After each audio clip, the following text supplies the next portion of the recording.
बहुत ही महत्वपूर्ण आकृति पर चर्चा करने वाले हैं घनाभ। घनाभ 6 आयताकार सतह से बना वह त्रिविमीय आकृति जिसमें प्रत्येक 3 संलग्न सतहें एक दूसरे पर लंबवत हो। घनाभ जो होता है, जैसे आप लोग देखे होंगे ईंट, किताब, वो घनाभ की आकृति की होती है। घनाभ जो होता है 6 आयताकार सतह होता है, इसमें से ये घनाभ है, जैसे ईंट है, इसमें से हम एक सतह निकाल लेते हैं तो ये आयताकार क्षेत्र होता है। तो ये मान लीजिए ये एल है और ये बी है, चौड़ाई लंबाई एल है, तो आयत का क्षेत्रफल हम जानते हैं एल बी, लंबाई गुने चौड़ाई, ये हो गया हमारा एल बी।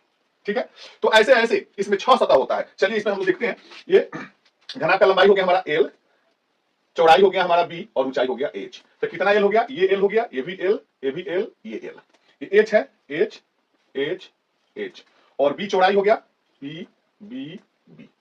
इससे हम लोग क्षेत्रफल निकालेंगे। घनाभ में सतह जो होता है, फलक होता है 6 ठो, शीर्ष 8, किनारा 12 और विकर्ण 4 होता है।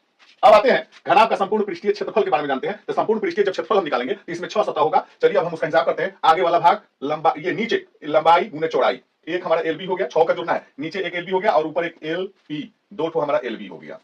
चलिए इस साइड वाला सतह आयत का क्षेत्रफल होगा, ये है बी और ये है एच, तो बी एच हो गया एक ठो, और इस साइड से एक हो गया हमारा बी एच, 2 ठो बी एच हो गया। और क्या होगा, सामने फ्रंट वाला एक एल और ये है एच, गुना करेंगे एल एच, तो एल एच सामने और पीछे एल एच। इसमें हो गया हमारा 2 एल बी हो गया, 2 ठो बी एच हो गया और 2 ठो एल एच हो गया। 2 कॉमन ले लेंगे हम, तो L B plus B H plus L H. ध्यान दीजिएगा, तो घनाभ का संपूर्ण पृष्ठीय क्षेत्रफल हमारा हो गया 2 into L B plus B H plus L H.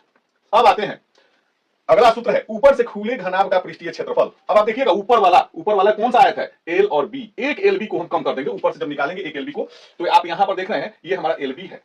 एक एल बी अगर हम निकाल देते हैं तो हमारे पास एक एल बी बच गया और एक ठो एल बी बच गया, 2 ठो बी एच और 2 ठो एल एच। तो एल बी हमारा अलग हो गया, बी एच और एल एच 2 कॉमन ले लेंगे और एक बेचारा हमारा बच गया है एल बी, लिख देंगे।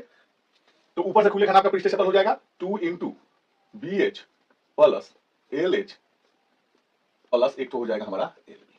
अब ध्यान देंगे, घनाभ का पार्श्व पृष्ठीय क्षेत्रफल, पार्श्व का मतलब होता है नीचे और ऊपर का जो पृष्ठ होता है, सतह है, उसको हटा करके जब नीचे और ऊपर हटाएंगे, नीचे क्या है, एल बी नीचे है और एल बी ऊपर है, तो कहने का मतलब हमारा एल बी हट गया, क्या बचा, तो बच गया हमारा 2 into B H plus L H.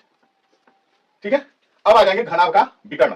घनाभ का विकर्ण यहां से यहां, यहां से यहां, यहां से यहां और यहां से 4 विकर्ण होता है। तो घनाभ का विकर्ण का जो सूत्र होता है L square plus B square plus H square. अगला है सूत्र घनाभ का आयतन, लंबाई चौड़ाई ऊंचाई, एल बी एच।